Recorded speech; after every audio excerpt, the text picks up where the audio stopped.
ನಮಸ್ಕಾರ ಸ್ನೇಹಿತರೆ, ನಾನು ರಾಜು ಅಷ್ಟೇ. ನೀವು ನೋಡ್ತಿದ್ದೀರಾ centre point Kannada YouTube channel. Big boss ಬಗ್ಗೆ, ಬಿಗ್ ಬಾಸ್ನ 13ನೇ ಸೀಸನ್ ಬಗ್ಗೆ ಒಂದು ಅತ್ಯಂತ ಮಹತ್ವದ ಅಪ್ಡೇಟ್ ಸಿಗ್ತಾ ಇದೆ. ಏನಿದು ಬಿಗ್ ಅಪ್ಡೇಟ್?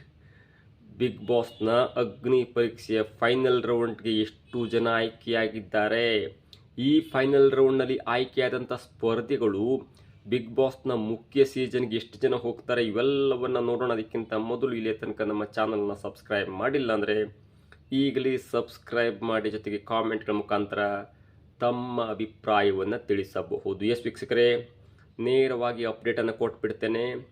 ಲಕ್ಷಾಂತರ ಜನರು ಅರ್ಜಿಯನ್ನು ಸಲ್ಲಿಸಿದ್ರು ಬಿಗ್ ಬಾಸ್ ಮನೆಯ ಒಳಗೆ ತಾನೂ ಹೋಗಬೇಕೆನ್ನುವಂಥ ಕಾರಣಕ್ಕಾಗಿ. ಆ ಲಕ್ಷಾಂತರ ಅರ್ಜಿಯಲ್ಲಿ 4,000 ಅರ್ಜಿಗಳನ್ನ ಪರಿಗಣಿಸಿದ ಬಿಗ್ ಬಾಸ್ ತಂಡ 4,000 ಜನರಲ್ಲಿ 300 ಜನರನ್ನು ನೇರ ಸಂದರ್ಶನವನ್ನು ಮಾಡಿ ಆ 300 ಜನರಲ್ಲಿ 60 ಸ್ಪರ್ಧಿಗಳನ್ನ ಬಿಡದಿಯ ಬಿಗ್ ಬಾಸ್ ಮನೆಗೆ ಕರೆತಂದಿತ್ತು. ಜೊತೆಗೆ ಆ 60 ಸ್ಪರ್ಧಿಗಳಿಗೆ ಟಾಸ್ಕನ್ನು ನೀಡಲಾಯಿತು. 15 ನಿಮಿಷಗಳ ಕಾಲ ಅವರಿಗೆ ಒಬ್ಬೊಬ್ಬರನ್ನೇ ಸ್ಟೇಜ್ಗೆ ಕರೆದು ಅವರಿಗೆ ಟಾಸ್ಕನ್ನು ಕೊಡಲಾಯಿತು. ವಿವಿಧ ತರಹದ ಟಾಸ್ಕ್, ಅದು ಮೆಂಟಲ್ ಟಾಸ್ಕ್ ಆಗಿರ್ಬೋದು, ಫಿಸಿಕಲ್ ಟಾಸ್ಕ್ ಆಗಿರ್ಬೋದು, ಅಥವಾ ಬುದ್ಧಿವಂತಿಕೆ ಟಾಸ್ಕ್ ಆಗಿರ್ಬೋದು, ಎಲ್ಲ ಟಾಸ್ಕನ್ನು ಕೊಟ್ಟ ನಂತರ ಆ 60 ಜನರಲ್ಲಿ ಇದೀಗ 15 ಜನರನ್ನ ಆಯ್ಕೆ ಮಾಡಿದೆ ಅನ್ನುವಂಥ ಬಿಗ್ ಅಪ್ಡೇಟ್ ಸಿಗ್ತಾ ಇದೆ. ಅಂದರೆ ಅಗ್ನಿ ಪರೀಕ್ಷೆಯ ಮೊದಲ ಹಂತದಲ್ಲಿ 60 ಜನ ಸ್ಪರ್ಧಿಗಳಿದ್ರು. ಅವರು ತಮ್ಮ ತಮ್ಮ ಟಾಸ್ಕ್ ಮುಖಾಂತರ, ತಮ್ಮ ತಮ್ಮ ಮೆಂಟಲ್ ಎಬಿಲಿಟಿ ಮುಖಾಂತರ, ತಮ್ಮ ತಮ್ಮ ಒಂದು ಫಿಸಿಕಲ್ ಟಾಸ್ಕ್ ಮುಖಾಂತರ ಜಡ್ಜಸ್ಗಳ ಮನವನ್ನು ಗೆಲ್ಲುವಲ್ಲಿ ಸಫಲರಾಗಿದ್ದು 60 ಸ್ಪರ್ಧಿಗಳ ಪೈಕಿ 15 ಸ್ಪರ್ಧಿಗಳು.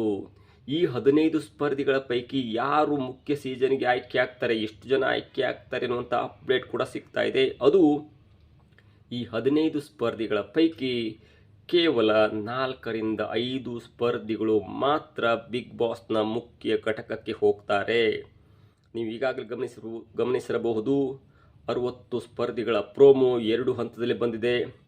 ಮೊದಲ ದಿನ ಅಪ್ಡೇಟ್ ಆದಂಥ ಪ್ರೋಮೋದಲ್ಲಿ ಅಮುಕುಡುಮುಕವರು, ನಾನು ಇಲ್ಲಿ ಯಾರನ್ನೂ ಇಂಪ್ರೆಸ್ ಮಾಡಲಿಕ್ಕೆ ಬಂದಿಲ್ಲ, ನನ್ನ ಕೆಲಸ ಆಟ ಆಡುವುದು ಮತ್ತು ಆಟ ಆಡಲಿಕ್ಕೆ ಬಂದಿದ್ದೇನೆ ಹೊರತು ಇಲ್ಲಿ ಸಂಗೀತ ಶೃಂಗೇರಿಯವನ್ನಾಗಲಿ ಅಥವಾ ಯಾರನ್ನೂ ಕೂಡ ಇಂಪ್ರೆಸ್ ಮಾಡಲಿಕ್ಕೆ ಬಂದಿಲ್ಲ ಎನ್ನುವಂಥ ಮಾತು ಹೇಳಿದಾಗ ಜಡ್ಜ್ ಆಗಿರುವಂಥ ವಿನಯ್ ಗೌಡ ಹೇಳ್ತಾರೆ, ನಿಮಗೆ ಬಿಗ್ ಬಾಸ್ ಮಾತನ್ನು ಕೇಳಲಿಕ್ಕೆ ಆಗಲಿಲ್ಲ ಅಂದರೆ ಹೋಗ್ತಾ ಇರ್ಬೋದು ಎನ್ನುವಂಥ ಮಾತು.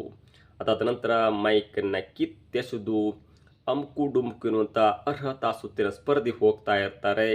ಎರಡನೆಯ ಪ್ರೋಮೋದಲ್ಲಿ ಬಿಗ್ ಅಪ್ಡೇಟ್ 2 ಸಿಕ್ಕಿತ್ತು. ಅದೇನೆಂದರೆ ಸೋಷಿಯಲ್ ಮೀಡಿಯಾ ಇನ್ಫ್ಲುಯೆನ್ಸ್ ಆಗಿರುವಂಥ ಗಂಗಕ್ಕ ಅವರು ತಮ್ಮ ಒಂದು ಟ್ಯಾಲೆಂಟನ್ನು ತೋರಿಸ್ಲಿಕ್ಕೆ ಹೋಗ್ತಾರೆ. ಮಿಮಿಕ್ರಿ ಮಾಡ್ತಾರೆ, ಸ್ವಲ್ಪ ಕ್ರಿಂಜ್ ಮಾಡ್ತಾರೆ. ಆ ಕ್ರಿಂಜನ್ನು, ಅಪಹಾಸ್ಯವನ್ನು ಸಂಗೀತ ಶೃಂಗೇರೂರು ಸ್ವಲ್ಪ ಮಟ್ಟಿಗೆ ಕೋಪಗೊಂಡು, ನಿಮ್ಮ ಸ್ಟ್ರೆಂತಿ ಅಪಹಾಸ್ಯ ಮಾಡೋದಾದರೆ ಇದು ನಿಜಕ್ಕೂ ಕೂಡ ಜನರನ್ನು ಮನರಂಜನೆಗೊಳಿಸ್ಲಿಕ್ಕೆ ಆಗಲ್ಲ, ನಿಮ್ಮ ಕ್ರಿಂಜ್ ನಿಮಗೆ ಸ್ವಲ್ಪ ತೊಂದರೆ ಆಗುತ್ತೆ, ನೀವು ಬಿಗ್ ಬಾಸ್ ಮನೆಯ ಒಳಗಡೆ ಇರಲಿಕ್ಕೆ ಲಾಯಕ್ಕಿಲ್ಲ ಅಥವಾ ಅರ್ಹರಲ್ಲ ಎನ್ನುವಂಥ ಮಾತನ್ನು ಹೇಳಿ ಸ್ವಲ್ಪ ಮಟ್ಟಿಗೆ ಅವಮಾನ ಮಾಡಿ ಅವರನ್ನು ಮನೆಯಿಂದ ಹೊರಗೆ ಕಳಿಸುವಂಥ ಪ್ರಯತ್ನ ಆಗುತ್ತೆ.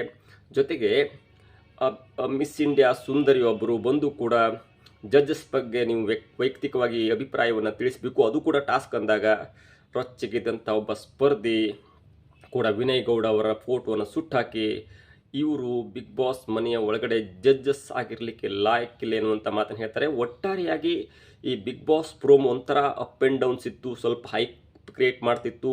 ಅದರಲ್ಲಿ ಅನೇಕರು ಹೇಳ್ತಾ ಇದ್ರು, ಕಾಮನ್ ಮ್ಯಾನ್ಗಳನ್ನು ಸುಮ್ಮನೆ ಕರೆಸಬೇಕು, ಅದನ್ನು ಬಿಟ್ಟು ಅವರಿಗೆ ಸಗಣಿಯನ್ನು ಮುಖಕ್ಕೆರಚುವುದು, ತಲೆ ಬೋಳಿಸ್ಕೊಳ್ಳುವುದು ಅಥವಾ ಈ ಕಾಮನ್ ಮ್ಯಾನ್ಗಳಿಗೆ ಶಿಕ್ಷೆ ಕೊಡುವಂಥ ಟಾಸ್ಕ್ ಯಾಕೆ ಬೇಕಿತ್ತು? ಕಾಮನ್ ಮ್ಯಾನ್ ಅಂದಾಗ ಅದು ಊರಲ್ಲಿ ಸಗಣಿ ತೆಗಿತಾರೆ, ಸಗಣಿ ಮೈ ಗಂಟಿಸ್ಕೋತಾರೆ, ಎಲ್ಲವೂ ಆಗುತ್ತೆ.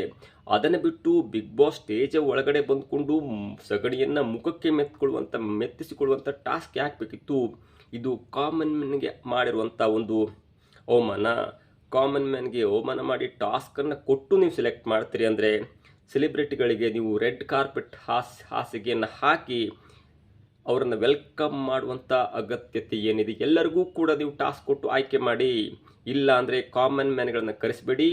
ಕಾಮನ್ ಮ್ಯಾನ್ಗಳನ್ನು ಸ್ಟೇಜಿಗೆ ಕರೆಸಿ ಅವಮಾನ ಮಾಡಿ ಅವರಿಗೆ ಏಕವಚನದಲ್ಲಿ ಬೈದು ಹೊರಗೆ ಕಳಿಸಿದರೆ ಇದು ಬಿಗ್ ಬಾಸ್ಗೆ ತರುವಂಥ ಮರ್ಯಾದೆ ಅಲ್ಲ ಎನ್ನುವಂಥ ವಾದ ವಿವಾದ ನಡೀತಾ ಇದೆ. ಏನೇ ಆಗಲಿ 60 ಜನರ ಪೈಕಿ ಇದೀಗ 15 ಜನರನ್ನು ಬಿಗ್ ಬಾಸ್ ಅಗ್ನಿ ಪರೀಕ್ಷೆಯ ಫೈನಲ್ ರೌಂಡ್ಗೆ ಆಯ್ಕೆ ಮಾಡಲಾಗಿದೆ. ಇವತ್ತು ಸಂಜೆಯಿಂದ ಒಂದು ಬಿಗ್ ಬಾಸ್ ಅಗ್ನಿ ಪರೀಕ್ಷೆಯ ಫೈನಲ್ ರೌಂಡ್ ಆಗುತ್ತೆ. 15 ಜನರ ಪೈಕಿ 4ರಿಂದ 5 ಜನ ಇದೀಗ ಬಿಗ್ ಬಾಸ್ನ ಮುಖ್ಯ ಸೀಸನ್ ಆಗಿರುವಂಥ ಸೆಪ್ಟೆಂಬರ್ 5ಕ್ಕೆ ಮೇ ಬಿ ಪ್ರಸಾರ ಆಗ್ಬೋದು. ಸುದೀಪ್ ಅವರು ನಡೆಸ್ಕೊಡುವಂಥ ಬಿಗ್ ಬಾಸ್ 13ಕ್ಕೆ ನೇರವಾಗಿ 5 ಜನ ಆಯ್ಕೆ ಆಗ್ತಾರೆ. ಯಾರು ಈ ಬಿಗ್ ಬಾಸ್ ಅಗ್ನಿ ಪರೀಕ್ಷೆಯ ಫೈನಲ್ ರೌಂಡ್ಗೆ ಆಯ್ಕೆಯಾಗಿದ್ದಾರೆ ಅನ್ನುವಂಥ ಸುಳಿವು ಕೂಡ ಸಿಗ್ತಾ ಇದೆ. 3-4 ಹೆಸರು. ಒಂದು ಬಹುಮುಖ ಪ್ರತಿಭೆಯಾಗಿರುವಂಥ ಮಹಿಳೆ ಹೇಮಲತಾ ಅವರು ಇದೀಗ ಬಿಗ್ ಬಾಸ್ ಅಗ್ನಿ ಪರೀಕ್ಷೆಯ ಫೈನಲ್ ರೌಂಡ್ಗೆ ಸೆಲೆಕ್ಟ್ ಆಗಿದ್ದಾರೆ.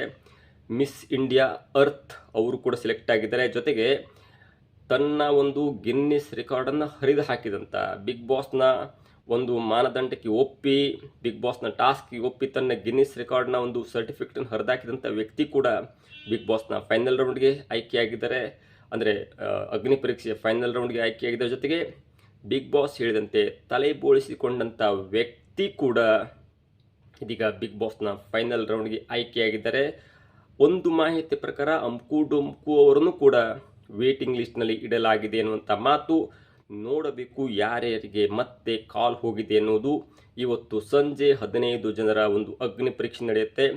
ಆ ಅಗ್ನಿ ಪರೀಕ್ಷೆಯಲ್ಲಿ 15 ಜನರಲ್ಲಿ ಯಾರು ಬಿಗ್ ಬಾಸ್ನ ಮುಖ್ಯ ಸೀಸನ್ಗೆ ಆಯ್ಕೆ ಆಗ್ತಾರೆ ಎಲ್ಲವೂ ಕೂಡ ಕಾದು ನೋಡಬೇಕು. ಒಂದಂತೂ ಸತ್ಯ, ಅಗ್ನಿ ಪರೀಕ್ಷೆ ಎನ್ನುವಂಥ ಹಂತದಲ್ಲಿ ಸೋಷಿಯಲ್ ಮೀಡಿಯಾದಲ್ಲಿ ಇದ್ದಂಥವ್ರನ್ನೇ ಕರೆಸಿ ಆಟ ಆಡಿಸೋದು ಬೇಕಿತ್ತಾ ಎನ್ನುವುದು ಕೂಡ ಇದೀಗ ಅನೇಕರ ಪ್ರಶ್ನೆಯಾಗಿದೆ. ಗಂಗಾ ಆಗಿರ್ಬೋದು, JP ಆಗಿರ್ಬೋದು, ಅಂಕುಡುಮುಕು ಆಗಿರ್ಬೋದು, ಹೇಮಲತಾ ಆಗಿರ್ಬೋದು, ಮಿಸ್ ಇಂಡಿಯಾ ಅರ್ತ್ ಆಗಿರ್ಬೋದು, ಹೀಗೆ ಅನೇಕರು ತಮ್ಮ ತಮ್ಮ ಕ್ಷೇತ್ರದಲ್ಲಿ ಸಾಧನೆ ಮಾಡಿಕೊಂಡು ಸೋಷಿಯಲ್ ಮೀಡಿಯಾದಲ್ಲಿ ತಮ್ಮ ಹವವನ್ನು ಎಬ್ಬಿಸಿದಂಥವ್ರನ್ನೇ ಮತ್ತೆ ಬಿಗ್ ಬಾಸ್ನ ಅಗ್ನಿ ಪರೀಕ್ಷೆ ಅನ್ನುವಂಥ ಆಟ ಆಡಿಸಿ ಅವರಿಗೆ ಟಾಸ್ಕ್ ಕೊಟ್ಟು ಅವರನ್ನು ಸೆಲೆಕ್ಟ್ ಮಾಡುವಂಥ ದರ್ದ್ ಇನ್ ದ ಸೆನ್ಸ್ ಅನಿವಾರ್ಯತೆ ಯಾವುದು ಇತ್ತ ಅನೇಕ ಗೊಂದಲ. ಒಂದು ಗ್ರಾಮ ಪಂಚಾಯತ್ ಅಧ್ಯಕ್ಷನ, ಒಬ್ಬ ಸಿಂಪಲ್ ಆಗಿ ಅಂಗನವಾಡಿ ಕಾರ್ಯಕರ್ತರನ್ನೋ ಅಥವಾ ಒಂದು ಪೊಲೀಸ್ ಪೇದೆಯನ್ನು ಕರೆಸಿಕೊಂಡು ಸಾಮಾನ್ಯ ವ್ಯಕ್ತಿಯನ್ನು ಬಿಗ್ ಬಾಸ್ ಮನೆಯ ಒಳಗಡೆ ನೇರವಾಗಿ ಕಳಿಸಿದರೆ ಅದಕ್ಕೊಂದು ದಮ್ಮು, ತಾಕತ್ತು, ಗೌರವ ಇರ್ತಿತ್ತು ಎನ್ನುವುದು ಕೂಡ ಅನೇಕರ ಅಭಿಪ್ರಾಯ. ಟೋಟಲಿ ಬಿಗ್ ಬಾಸ್ ಎನ್ನುವುದು ಒಂದು ರಿಯಾಲಿಟಿ ಶೋ, ಒಂದು ಎಂಟರ್ಟೈನ್ಮೆಂಟ್ ಶೋ ಆಗಿರುವಾಗ ಇವೆಲ್ಲವೂ ಕೂಡ ಬಿಗ್ ಬಾಸ್ ತಂಡ ಮಾಡಲೇಬೇಕಾಗತ್ತೆ. ಇಲ್ಲಾಂದರೆ ಶೋ ಅನ್ನೋದು ಈ ಎಂಟರ್ಟೈನ್ಮೆಂಟ್ ಜಗತ್ತಿನಲ್ಲಿ, ಕಮರ್ಷಿಯಲ್ ಜಗತ್ತಿನಲ್ಲಿ ಓಡಲಿಕ್ಕೆ ಸಾಧ್ಯವಿಲ್ಲ. ನೋಡಬೇಕು ಬಿಗ್ ಬಾಸ್ನ ಫೈನಲ್ ಅಗ್ನಿ ಪರೀಕ್ಷೆ ರೌಂಡ್ನಲ್ಲಿ ಯಾರ್ಯಾರು ಸೆಲೆಕ್ಟ್ ಆಗ್ತಾರೆ ಎಲ್ಲವೂ ಕೂಡ ಕಾದು ನೋಡೋಣ. ಇದಾಗುತ್ತೆ ಇವತ್ತಿನ ವಿಶೇಷ. ನೋಡ್ತಾ ಇರಿ centre point Kannada YouTube channel.